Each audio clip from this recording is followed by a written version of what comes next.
Assalamualaikum warahmatullahi wabarakatuh. Sebelumnya perkenalkan, nama saya Nurmaila Yanti, NIM 21010200042, kelas 7A1, program studi akuntansi. Baiklah, dalam rangka untuk memenuhi tugas akhir semester mata kuliah teori pengambilan keputusan dengan dosen pengampu Dr. Ronald Aprianto, Sarjana Ekonomi Magister Sains, di sini saya akan sedikit menjelaskan tentang proposal penelitian saya dengan judul Analisis Sistem Pengendalian Internal Terhadap Piutang berdasarkan Committee of Sponsoring Organization of the Treatway Commission pada Koperasi Unit Desa Sadar Sejahtera. Baiklah, langsung saja kita ke persoalan yang pertama. Jelaskan bagaimana Anda akan mengidentifikasi masalah pada proposal penelitian. Jadi berdasarkan hasil observasi awal, pengendalian internal terhadap piutang di Koperasi Unit Desa Sadar Sejahtera sudah berjalan baik dan jumlah piutang tak tertagih sudah tergolong kecil. Meskipun dengan demikian, masih ada beberapa aspek yang perlu ditingkatkan. Evaluasi mendalam berdasarkan kerangka KOSO diperlukan untuk memastikan sistem pengendalian tetap relevan dan mampu menghadapi tantangan masa depan.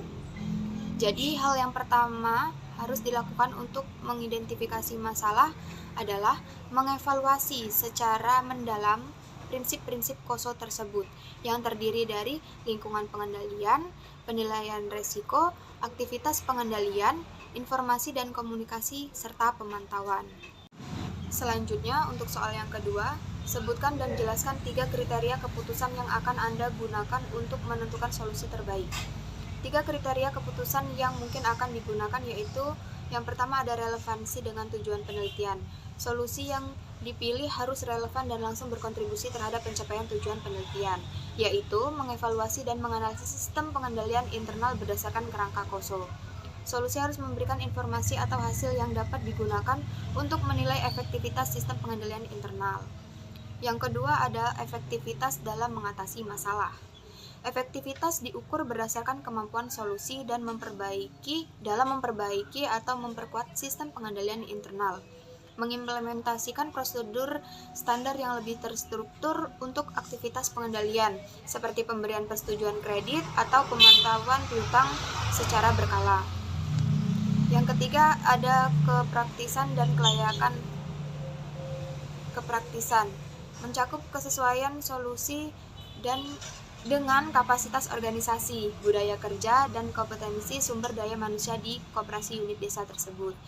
Mengadopsi sistem informasi sederhana untuk mencatat dan memantau piutang secara terintegrasi dibandingkan menggunakan teknologi yang terlalu kompleks dan mahal.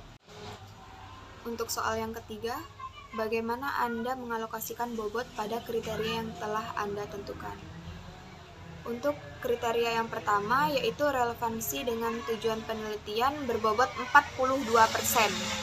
Kriteria ini diberikan bobot tertinggi karena solusi yang dipilih harus berkontribusi langsung pada pencapaian tujuan penelitian, yakni mengevaluasi dan meningkatkan sistem pengendalian internal berdasarkan kerangka KOSO. Relevansi memastikan bahwa hasil dari solusi yang diusulkan dapat digunakan untuk menjawab masalah penelitian secara spesifik dan signifikan. Dan untuk kriteria yang kedua yaitu efektivitas dalam mengatasi masalah memiliki bobot 33%. Karena kriteria ini menjadi bobot tertinggi yang kedua. Solusi yang efektif akan memberikan dampak langsung pada perbaikan sistem pengendalian internal. Efektivitas dinilai dari sejauh mana solusi mampu mengurangi kelemahan yang ada, meningkatkan efisiensi, dan memastikan pengendalian internal berjalan secara optimal sesuai dengan prinsip-prinsip KOSO. Untuk kriteria yang terakhir yaitu kepraktisan dan kelayakan berbobot 25%. Kriteria ini diberikan bobot lebih rendah dibandingkan 2 kriteria lainnya, namun tetap menjadi faktor penting. Kepraktisan dan kelayakan memastikan bahwa solusi dapat diterapkan dengan sumber daya yang ada, baik dari segi biaya, waktu, maupun kompetensi sumber daya manusia di koperasi unit desa tersebut. Solusi yang dipilih harus realistis dan tidak memberatkan operasional organisasi. Lanjut ke soal yang keempat, Sebutkan dan jelaskan minimal 3 alternatif solusi yang dapat diusulkan untuk mengatasi masalah yang tertulis dalam proposal saudara. Yang pertama itu ada peningkatan pemahaman dan pelatihan mengenai kerangka KOSO dengan cara memberikan pelatihan kepada manajemen dan staf koperasi unit desa tentang prinsip-prinsip KOSO, khususnya dalam pengelolaan piutang. Pelatihan ini bertujuan untuk memastikan semua pihak memahami 5 komponen KOSO yang terdiri dari lingkungan pengendalian, penilaian resiko, aktivitas pengendalian, informasi dan komunikasi, serta pemantauan, dan cara penerapannya dalam pengendalian internal. Yang kedua, ada mengembangkan sistem informasi untuk pengelolaan piutang, seperti mengadopsi sistem informasi sederhana untuk mencatat, memantau, dan melaporkan piutang secara terintegrasi. Sistem ini dapat mencakup fitur seperti pengingat jatuh tempo, analisis umur piutang, dan laporan otomatis untuk mendukung aktivitas pengendalian. Dan alternatif yang terakhir yaitu melakukan evaluasi berkala dan audit internal terhadap pengendalian piutang. Evaluasi ini mencakup identifikasi kelemahan, pelaporan hasil, dan pemberian rekomendasi perbaikan. Keunggulannya untuk memastikan pengendalian internal tetap relevan dan efektif. Untuk soal yang kelima yaitu bagaimana cara Anda menganalisis alternatif tersebut, jelaskan dengan metode yang relevan. Baiklah, cara untuk menganalisis alternatif solusi yang telah diusulkan yaitu dengan membandingkan alternatif secara objektif berdasarkan kriteria yang telah ditentukan dengan mempertimbangkan bobot masing-masing dari kriteria tersebut. Soal ke-6, berdasarkan hasil analisis bagaimana Anda menentukan alternatif terbaik, jelaskan.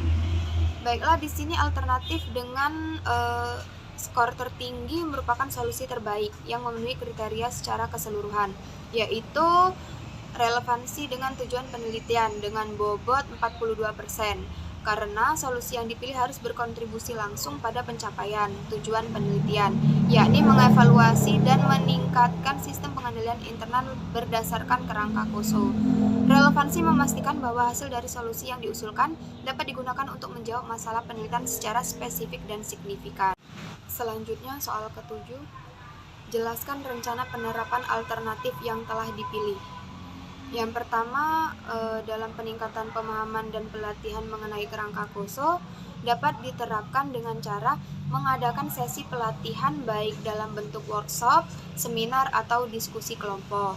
Untuk yang kedua, mengembangkan sistem informasi untuk pengelolaan piutang dengan cara menganalisis kebutuhan operasional KUD terkait pengelolaan piutang, memilih software atau sistem yang sederhana, terjangkau, dan sesuai dengan skala bisnis KUD tersebut. Alternatif yang terakhir yaitu melakukan evaluasi berkala dan audit internal terhadap pengendalian piutang. Dan cara penerapannya yaitu dengan menetapkan jadwal audit berkala, misalnya triwulan atau semesteran, dan menyusun instrumen audit berdasarkan 5 komponen KOSO.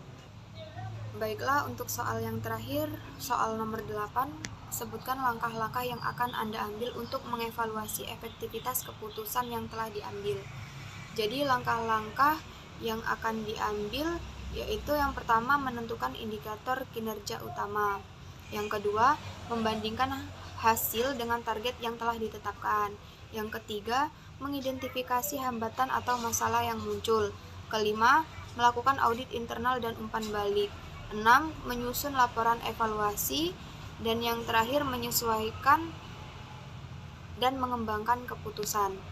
Evaluasi efektivitas keputusan dilakukan melalui pengukuran hasil, identifikasi hambatan, dan revisi berkelanjutan. Proses ini memastikan bahwa keputusan yang diambil memberikan dampak positif dan berkontribusi pada pencapaian tujuan pengendalian internal terhadap piutang secara optimal. Oke, baiklah, itu tadi sedikit penjelasan mengenai proposal penelitian saya. Di sini saya juga masih dalam proses pembelajaran, jadi jika saya ada salah, saya mohon maaf yang sebesar-besarnya. Saya ucapkan terima kasih dan saya akhiri. Wassalamualaikum warahmatullahi wabarakatuh.